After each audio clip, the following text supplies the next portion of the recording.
क्योंकि घर में एक नहीं बल्कि दो दो पुत्रों का जन्म हुआ। एक दिन वो था कि घर में एक बालक नहीं था और आज वो दिन आया है कि घर में दो दो बालक। नामकरण संस्कार हुआ तो सुनीति के पुत्र का नाम ध्रुव रखा गया है और सुरुचि के बालक का नाम उत्तम रखा गया है। प्यारे भगवत श्रोताओं, धीरे धीरे दोनों बालक जो थे ये दोनों बालक बड़े हुए हैं। दोनों जब बड़े हुए तो बालक एक दूसरे से खेलने के लिए जाते हैं, क्योंकि बालकों की आदत होती है जब तक बच्चा छोटा हो तुम उसे कितना भी रोको बेटा उस जगह नहीं जाना, लेकिन नहीं मानेगा क्योंकि वो नादान है, उसे समझ नहीं है। तो बालक एक दूसरे के यहाँ खेलने जाते हैं। तो ये ध्रुव जो जंगल में अकेला था, एक दिन ये महाराज के दरबार में गया है। खेलने के लिए जब दरबार में गया है तो छोटे छोटे बालक जो खेल रहे थे, ध्रुव भी वहीं पहुंचे और बोले भैया ऐसा करो, अपने खेल में क्या हमें भी शामिल कर लोगे? बोले हाँ, मैं तुम्हें खिला तो लूंगा, लेकिन पहले हमें ये बताओ कि तुम्हारे पिता का नाम क्या है और तुम्हारा नाम क्या है?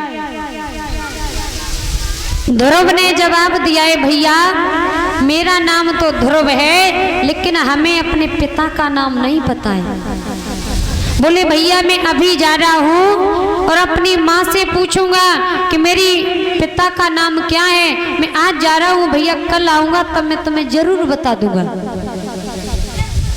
बेटा ध्रुव जो थे वहां से भागे हैं श्रोताओं, और जा करके मैया के पास पहुंचे। सुनीति से कहा है माँ हमें ये बता दो, जब मैं गांव में खेलने के लिए गए तो बालकों ने हमें अपने खेल में शामिल नहीं किया है। मैया बोली क्यों? हमें पूछा है कि तुम्हारे पिता का नाम क्या है। माँ हमें ये बता दो कि मेरे पिता का नाम क्या है और मेरे पिता कौन है। सुनीति ने जवाब दिया है बेटा ध्रुव, अरे जो अवध के राजा हैं उत्तानपाद वही तुम्हारे पिता हैं। जो राजा हैं वही मेरे पिता है माँ। बोले हाँ। बोले ठीक। दूसरा दिन हुआ, ध्रुव जो थे अब तो फिर बालकों के पास पहुंचे हैं। महाराज के दरबार में जब ध्रुव पहुंचे तो ध्रुव ने क्या देखा है कि उत्तानपाद जो है अपनी राजगद्दी पर बैठे और बेटा उत्तम जो है उत्तम को अपनी गोदी में बिठाई। ध्रुव जब उस सभा में पहुंचे ही तो ध्रुव को जैसे ही उत्तानपाद ने देखा तो मन में ये विचार आया है कि मैं अपने बेटे उत्तम को रोज अपनी गोदी में बिठाता हूँ, लेकिन ध्रुव को कभी नहीं गोदी में बिठाया। ऐसा करूँ ध्रुव उत्तम को खड़ा कर दूं और ध्रुव को गोदी में बिठा लूं। महाराज उत्तानपाद जो थे सिंहासन से उठकर खड़े हुए और बेटा उत्तम को वही नीचे जमीन में खड़ा कर दिया और ध्रुव को अपनी गोदी में बिठा लिया है। ध्रुव को जब गोदी में बिठाया है तो वहां पर महाराज एक चुगला देखता रहा। चुगलखोर परीक्षित जी, चुगला होता है ना, चुगला चूकत है नहीं, गाय कहो चाहे रोए और घर घर फूट कराए दे सो करे कसे।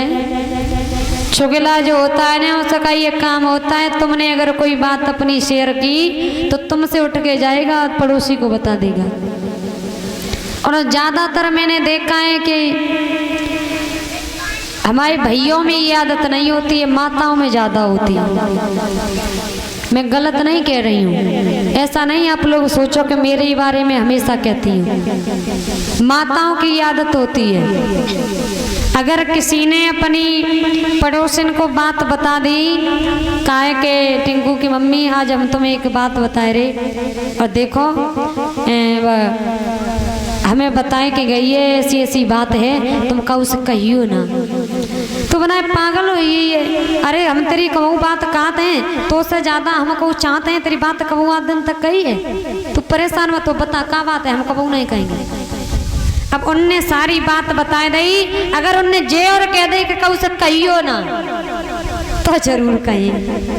अब बे तो बेचारी टिंकू की मम्मी उनते हट नहीं पाई। अब बिने जपरी है कि जे कैसे जावे अब हम दूसरे तक कह पावे। तो बे उनसे जैसे ही उठी और बिन ने जाए कि पूरी अपनी पड़ोसन को बताई, ब पड़ोसन ने दूसरी पड़ोसन को बताई, बाने बाए बताई, धीरे धीरे पूरे गांव में, और गांव में नहीं धीरे धीरे पूरे क्षेत्र में है। तो माताओं के पेट में बात कम रुकती है, लेकिन ऐसा नहीं। एक बात और बता दूं कि हमेशा ये बात याद रखना, यदि कोई तुम्हें अपना समझ करके कोई बात बताता है, अपना दुख उसने तुम्हें बताया है, तो उसका दुख तुम कहीं जाकर के बताओ ना। यदि बताने के लायक है कोई बात, वो गलत करने जा रहा है तुमसे कहा है, तो बताओ, क्योंकि वो गलत करने जाए। अगर कोई अच्छी बात तुमने उससे कही है और तुमने सुना है तो कभी मत कहो, क्योंकि ऐसा थोड़ी है कि तुमने आज बाकी कह दी तो तुम थोड़ी बच जाओगी। किसी दिन तुम भी तो कहोगी तो तुम भी फंसोगी। तो चुगला जो था उस चुगलखोर को चैन नहीं पड़ा है, बाँ से भागा और छोटी रानी सुरची के महलों में पहुंचा।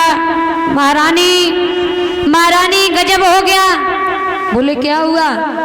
अरे मैं दरबार में चलो और देखो तुम्हारा बेटा उत्तम जो है वो जमीन में खड़ा है और तुम्हारी सौत का बेटा महाराज की गोद में बैठा है। सुनीति सुरची ने जैसे ही सुना है तो महलों से भागी और भाग करके जैसे ही दरबार में आई है भगवत श्रोताओं, और जैसे ही उत्तम को जमीन में और ध्रुव को गोदी में देखा, महाराज के पास में गई और बेटा ध्रुव को गोदी से उठाया है और जमीन में फेंक दिया। जैसे ही जमीन में फेंका, महाराज उत्तान पाद बैठे के बैठे देखते रहे, कुछ बोल नहीं पाई, क्योंकि सौत का वो बंधन होता है। परीक्षित जी, तुमने देखा होगा जिसके घर में दो दो पत्नियां हैं ना, उनके घर में ऐसी ही रार होती